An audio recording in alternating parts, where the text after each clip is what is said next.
Hi Aquarius, welcome to Higher Source Tarot for your weekly tarot check for the week of June 28th through July 5th.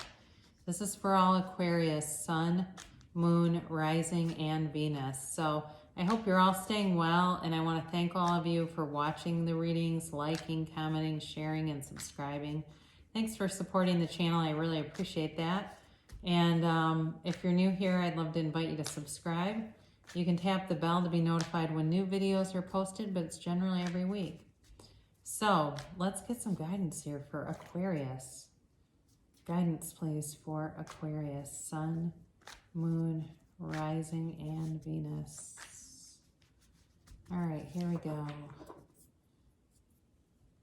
So we go day by day, but again, remember we're dealing with sacred mysticism that does not have a timeline. So we do, just to give ourselves some structure. So you go from Sunday here, you got the Magician, very nice energy.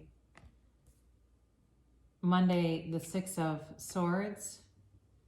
Tuesday, you've got the Three of Wands. Wednesday, you've got the Ten of Wands. Thursday, of the Death card. Oh, this is significant because these two are, they align. And I always point that out when it happens because it's rare.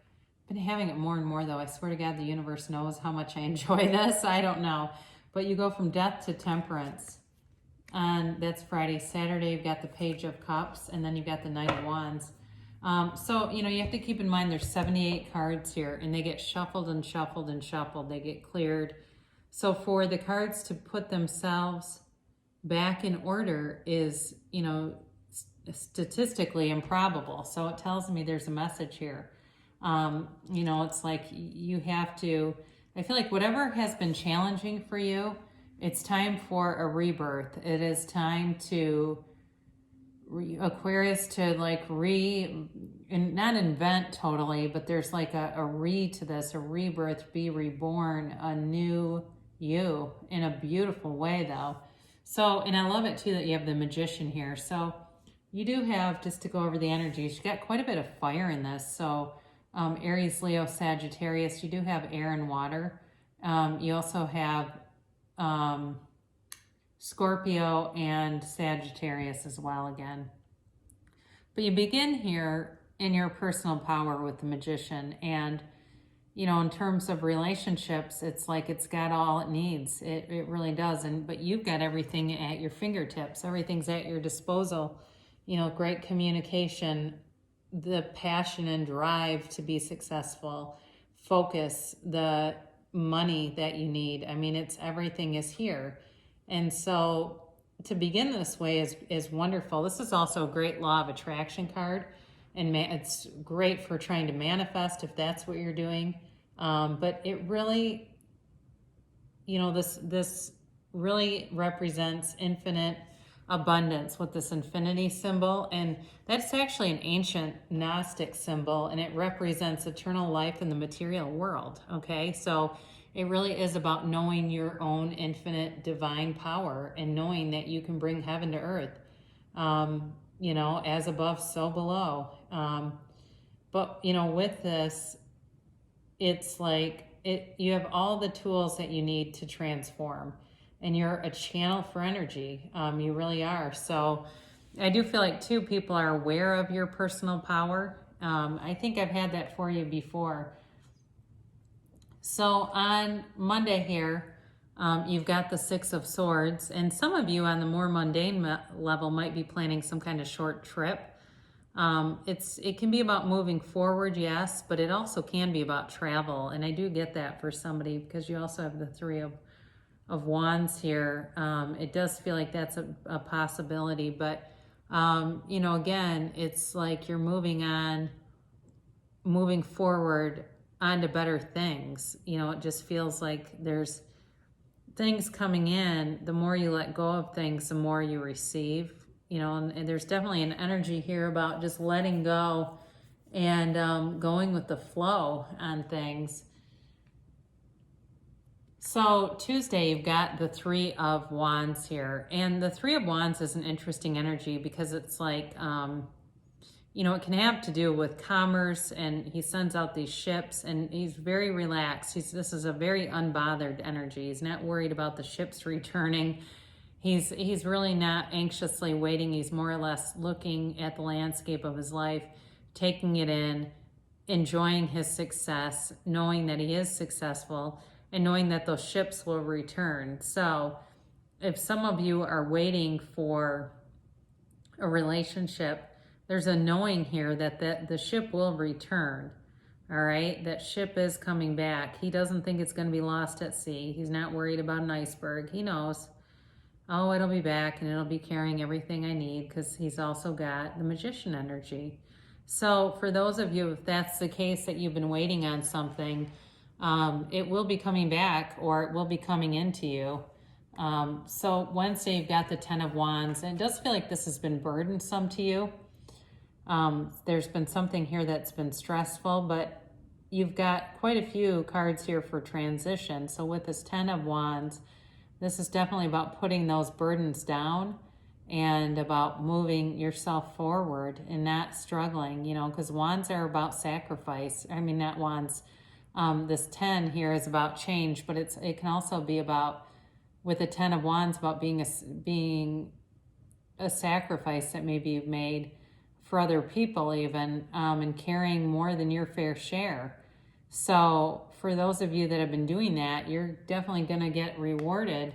But I do feel like there's sort of this expectation, like, that you'll keep doing it. So be aware of that. If you know that's you, like this expectation that you'll continue to, make things happen for other people in a way that's like effortless for them, but it really puts you out quite a bit. So you've got the Death card here on Thursday.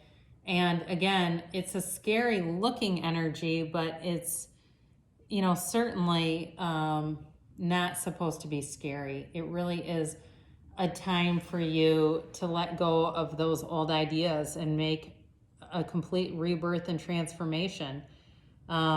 It's really a change and a new beginning, and especially when it comes after the 10 of Wands, you've got a brand new beginning coming in, and it's a rebirth, it's enlightenment, and it really is like the good is coming in for your tomorrows. You don't have the Knight of Cups here, but if you ever look at these two side by side, he does actually look quite a bit like him, so be aware of that. But it's a card for a transformational time for you. And it may be a time that you'll remember, it really will be. But now Temperance comes in after a crisis. And so it's great to see here this card show up in order like this, because it really is telling you, go with the flow, let go of it, just let go and let God. It's a major healing card. And it's also too a time of just moderation too. So if you've got, if you've got a time of like a lot of feelings around you, just kind of even doing some rational detachment, but still thinking about yourself. But let things go and grow. It's definitely one day at a time. And again, this is Sagittarius. Now, be aware too that the path behind him is kind of a winding one. And it's just a reminder that life doesn't move necessarily how we think it should or in a straight path. Otherwise, it'd be really boring, right? We'd never have anything to look forward to. But it really is a time of healing for you. So that was on Friday. You've got this beautiful healing energy. And on Saturday, you get more of it. Now, this Page of Cups, so with several of these cards, this Page of Cups can be an ex coming back, so be aware of that. But it's also a manifestation card. It's also about, achieving things or manifesting things that are your heart's desire. He brings an offer with him. So some of you may have offers on Saturday to go out and do something. I think in the United States, fireworks are probably canceled in most areas, but there may be other things that people have going on and you get an invitation to. And and it'll be a fun atmosphere. It'll be a time to go out and hang out with people and, interact some if you haven't been doing that lately. But yeah, be aware there is definitely for somebody here, a reunion coming. It's indicated several times. Now, on Sunday, you've got the Knight of Wands, and this can be very in and out energy, so be aware of that, okay? So some of you, if you've got, like I said, you've got an ex or you've got somebody even that you've been talking to, if you want more from them, you're going to have to be very clear in your boundaries, because this person doesn't like a lot of boundaries or restrictions, but it can be a very confusing energy to deal with. However, it is moving forward. All right, so there's definitely movement forward, especially with the Six of Swords here as well and the Magician. So you're going forward in a way, but it's transformative. You know, it really is it's a beautiful energy. And I do love to have the alignment of the cards that way. It tells you you're right on track. You are in the right place. So we'll close here with Whispers of Love. It's an oracle card to attract more love in your life. Focus on love. Look for the good in everyone. So that's definitely a way to get more love. And then we will close with Louise Hay, Life Loves You. I listen to the wisdom of my body. Your body has a message for you. Listen to what it is telling you. Thank your body for being the perfect messenger. Now, just incidentally, if you have health challenges, in her book, in the back of the book, she goes over what all of those mean in the different parts of the body, what feelings are, like, I know, for instance, like the lower back is oftentimes associated with guilt. So it's kind of interesting if you have things like that to read sometime. So I love you so much, Aquarius, and I'll be back again soon.